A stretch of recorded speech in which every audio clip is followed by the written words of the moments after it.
Good afternoon. Phil Lindemann with your Crystal 93 News from Mountain Comfort Furnishings and Design. You know, I have no idea what I'm in for today. That was Leadville local Ann, gearing up for this morning's Enduro race at Fat Bike Worlds in Leadville. Not only is the sun out, you've got a sequin top on today. You're going to be shining. Everyone's to see you. You gotta have a little spark in your life, you know? More than 300 fat bikers are in Leadville for the weekend.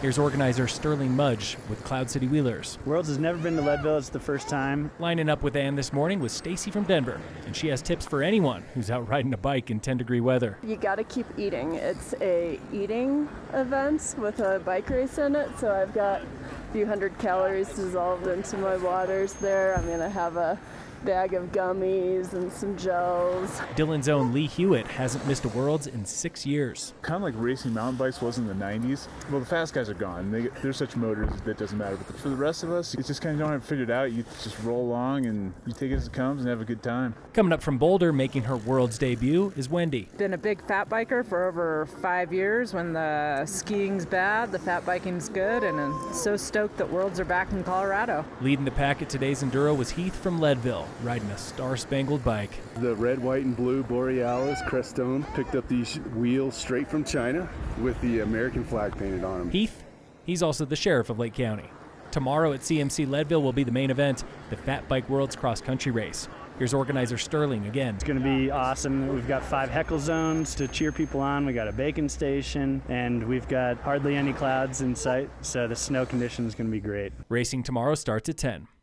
Local avalanche danger will improve this weekend, but not without this warning from the CAIC. While observers are reporting fewer obvious signs of instability, like cracking and collapsing, you can still trigger a deadly avalanche. Avalanches are being triggered from the bottom of slopes, and the debris is running a long way onto flat ground. You could trigger an avalanche on almost every aspect in elevation, and open areas below the tree line are equally as dangerous as slopes at the highest elevations. Check the forecast daily, avalanche.state.co.us.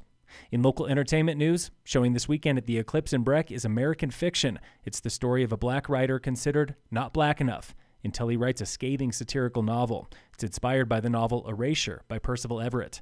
American Fiction shows tonight and all weekend, 4:30 and 7:15 at the Eclipse Theater in downtown Breck.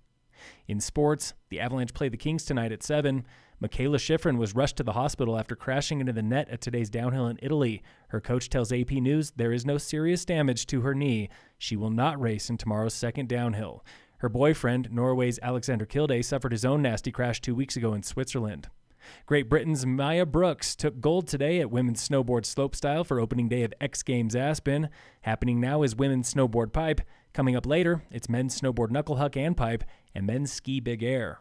And in local sports, Team Summit's Jevin Palmquist took 4th at today's mixed team parallel slalom at Youth Olympics in South Korea. His team lost in the small final to Finland.